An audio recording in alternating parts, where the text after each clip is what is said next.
हिसाब मांग रहे हैं, कितने लोग मर गए, ये हो गया वो गया। मनीष भाई, कांग्रेस का शासन याद करो क्या होता था। हजारों लोग मारे जाते थे, सालों तक कर्फ्यू रहता था। और परिस्थिति का आंकड़ों के आधार पर जरा आकलन करो। मैं इसमें जाना नहीं चाहता क्योंकि तू मैं होती है। कश्मीर में शांति बहुत बड़ी चीज है और जो अशांति का समय था उसको मैं याद भी करना नहीं चाहता।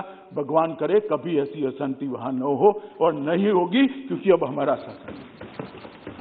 मान्यवर मसूदी साहब कहते हैं कि 80% जगह पर डायरेक्ट रिक्रूट रखें। तो भाई डायरेक्ट रिक्रूट पर क्यों भरोसा नहीं?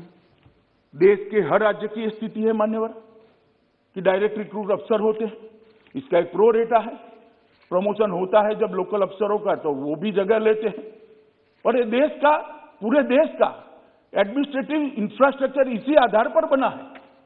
अब जम्मू कश्मीर के अंदर चीफ पॉपुलैरिटी के लिए ये कहना कि 80% अफसर बाहर के, कोई बाहर का नहीं है, सभी भारत माता की संतान है, इसी भारत में जन्मे। बाहर का क्या होता है? ये नई पैटर्न और नई फैशन विकसित करिए।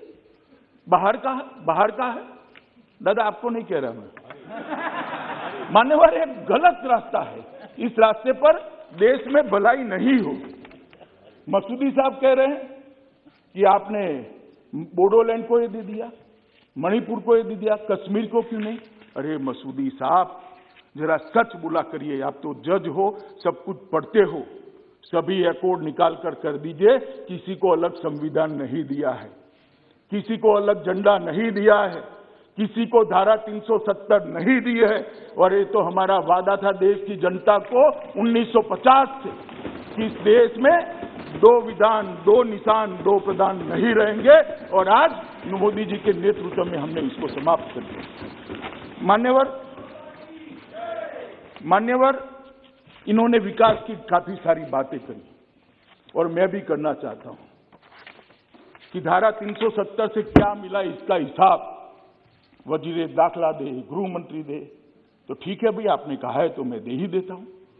सबसे पहला काम हमारी सरकार आने के बाद वहां पंचायती राज का पुनर्स्थापना हुआ है, शुरुआत हुआ है। पुनर्स्थापना शब्द ठीक नहीं है। जब इस देश का संविधान लिखा गया, संविधान लिखने के बाद डॉक्टर आंबेडकर ने जब संविधान का एडिटिंग का भी काम समाप्त हो गया, एक बहुत बड़ा स्टेटमेंट किया था साहब, इस देश के लोकतंत्र को, वो वाक्य को सुवर्ण अक्षर में मंडित कर डॉक्टर आंबेडकर के वाक्य को रखना चाहिए।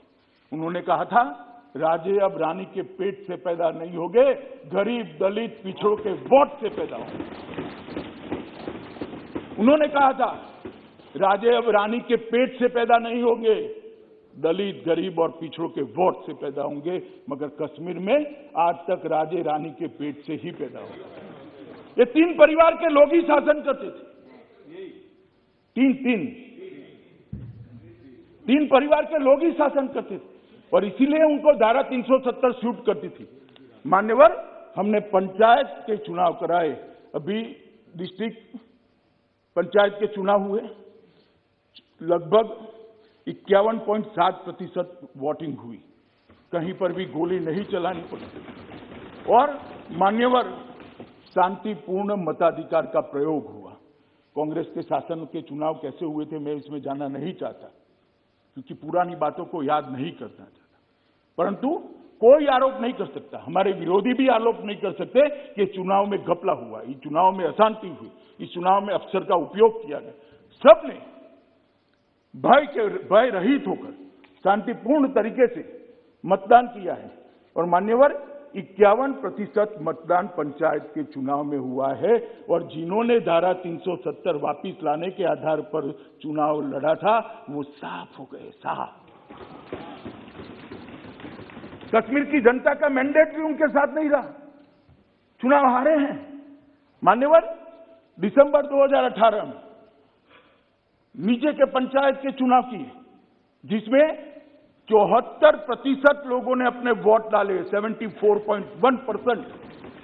कश्मीर के इतिहास में इतना मतदान कभी नहीं हुआ मान्यवर। कुल 4,483 सरपंच निर्वाचित क्षेत्रों में से 3,650 सरपंच निर्वाचित हुए। 35,029 क्षेत्रों से 33,000 पंच निर्वाचित हुए।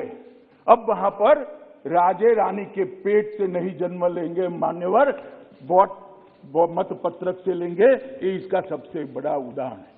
आज जो पंच बना है, जो सरपंच बना है, जो जिला पंचायत का सदस्य बना है, कल एमएलए बनेगा। किसी की कृपा की जरूरत नहीं है।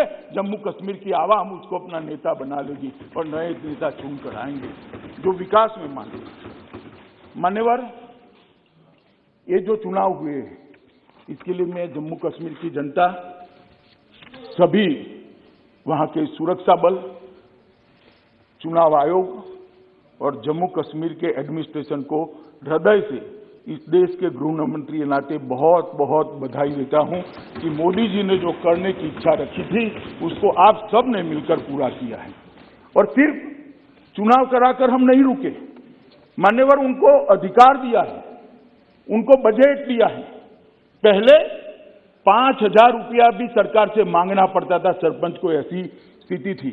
आज उनको हमने स्थिरता प्रदान की है, पंचायतों को सुदृढ़ किया है, वहां पर अफसर भेजे जा रहे हैं। 21 विषय पूरे के पूरे एडमिनिस्ट्रेशन के 21 विषयों को पंचायतों के हवाले कर दिया गया है और लगभग 1,500 करोड़ रुपया सीधा उनके बैंक अकाउंट में डालकर जम्मू कश्मीर के गांवों का विकास का रास्ता प्रशस्त किया। मध्याह्न भोजन योजना उनको सौंपी गई, आंगनवाड़ी उनको सौंप दिए गए, ICDS पंचायतों को सौंप दिया गया और मनरेगा का काम का मॉनिटरिंग उनको सौंप दिया गया। और एक अभी जो निर्णय करा है LG साहब ने, जम्मू कश्मीर की सरकार ने खनन का अधिकार भी पंचायती राज संस्थानों को दे दिया।